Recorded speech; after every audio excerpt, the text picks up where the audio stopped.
दोस्तों मैं ऐसी कहानियां आप लोग के लिए लाता हूं, ऐसी न्यूज़ लाता हूं जहां पे मुझे कई बार तो उस न्यूज़ को बताने में अच्छा लगता है, लेकिन कई बार ऐसा होता है कि ऐसी कहानियां होती हैं कि जिनको सुनाने में, बताने में मुझे बहुत दुख होता है, बहुत अंदर से पीड़ा होती है। आज एक ऐसी कहानी है जो मैं आपको बताऊंगा, लेकिन हाँ, उसका जो एंड है, उसका जो अंत है, वो सुनने के बाद थोड़ा सा दिल को अच्छा लगा। बट क्या ही कर सकते हैं। बताता हूँ कहाँ की कहानी है, क्या मामला। अनसुलझे रिश्तों को सुलझाती एक डोर, यानी कि मैं आपका लव गुरु। नमस्कार दोस्तों, मैं हूँ युवराज सिंह और आप देख रहे हो मेरा यूट्यूब चैनल लव गुरु युवराज। दोस्तों आशा करता हूँ आप लोग स्वस्थ होंगे, मस्त होंगे और अपनी लाइफ को एंजॉय कर रहे होंगे। दोस्तों कहानी है राजस्थान के उदयपुर की। एक बच्ची है 9 साल की और एक लड़का है करीब 20-22 साल का। ये बच्ची जो है उसको भाई बोलती है हमेशा और राखी भी बनवाती है, पड़ोस की रहने वाली है। एक दिन ऐसा होता है कि देखिए आजकल जो ये मोबाइल का जमाना आ गया, कहीं ना कहीं तो अच्छा भी है। बहुत सारे काम भी अपने होते हैं, पैसे का लेन देन और टिकट बुक करना, मतलब बहुत सारी काम की चीजें भी होती हैं। तो कहते हैं कि अगर किसी चीज के फायदे हैं तो नुकसान भी हैं। तो इसके उतने नुकसान भी हैं क्योंकि जो यंग जनरेशन के लोग हैं इस पे पॉर्न वीडियोस बहुत देखते हैं। अगर आप यंग हैं, मेरी एज के, तो आपको भी पता होगा, आप भी देखते ही होंगे। क्योंकि इस बात को नकार देना कि नहीं नहीं भैया हम नहीं देखते, तो ऐसा नहीं, हर कोई देखता ही है, ठीक है। और कुछ लोग इसको देखने के बाद अपना संतुष्टि करते हैं अपने पार्टनर के साथ, या फिर अपना कैसे भी करके मास्टरबेट करके, कुछ भी करके। लेकिन कुछ लोग ये पॉर्न वीडियोस देखकर क्रिमिनल बन जाते हैं। तो ये जो लड़का है जिसका नाम मैं बताने जा रहा हूं आपको, इसका नाम है कमलेश। और ये अपने घर में, इनके माता पिता जो थे वो उस समय नहीं थे। ये अपने घर में बैठा था और अपने मोबाइल में पॉर्न वीडियोस देख रहा था। अब जानते हैं ये पॉर्न वीडियोस देखने के बाद आपके मन में क्या क्या कौतूहल होता है। इसके मन में भी ऐसा ही हुआ। उधर जो ये 9 साल की बच्ची है वो अपने घर पे आती है स्कूल से और अपने घर कपड़े चेंज करती है और अपने मम्मी पापा से बोलती है कि मैं ताऊ जी के घर जा रही। लेकिन ये आज उसका ताऊ जी के घर जाके वापिस आने वाला बन नहीं पाता है, शायद वो अब कभी लौट नहीं पाई थी। वो अपने घर से निकलती है और कमलेश उसको देख लेता है। अब कमलेश जो है वीडियोस देखने के बाद हवस की आग में जल रहा था। उसने इस बच्ची को चॉकलेट देने के बहाने घर पे बुलाया और उसके साथ जबरन रेप किया बहुत भयंकर तरीके से और बहुत ही दरिंदगी से। इस क्रूर भाई ने ये नहीं सोचा कभी कि ये लड़की जो है उसको राखी भी बांधती थी और उसको भैया बोलती थी।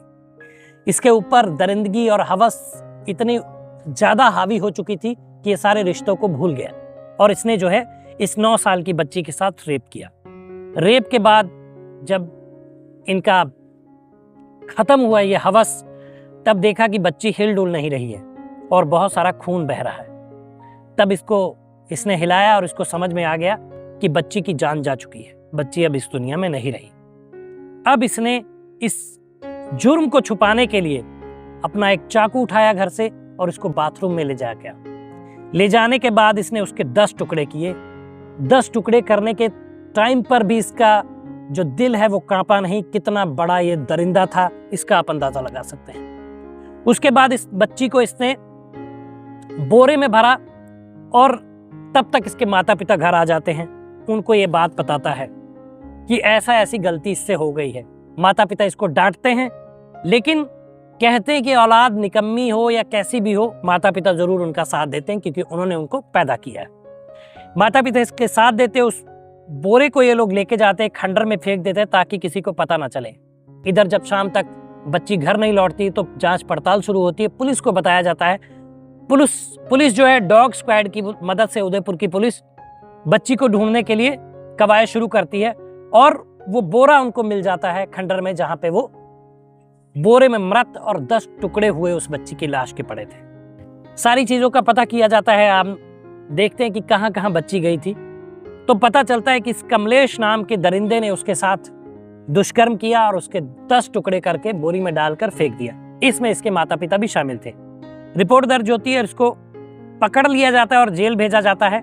लेकिन अभी कुछ दिन पहले ही इसमें जो माननीय अदालत ने, उदयपुर की अदालत ने फैसला सुनाया। इस रेप केस की सजा में इस आरोपी को फांसी की सजा दी गई। लेकिन फांसी की सजा सुनने के बाद भी इसके चेहरे पे शिकन नहीं थी। इतना बड़ा ये वहशी दरिंदा था। फांसी की सजा इसको सुनाएगी, अब इसको फांसी दी जाएगी और इसके माता पिता को मर्डर को छुपाने के जुर्म में और इसका साथ देने के जुर्म में 4-4 साल की जो है सजा इनको भी सुनाई गई है। तो ये इनके साथ हुआ, इनको सजा सुनाई गई।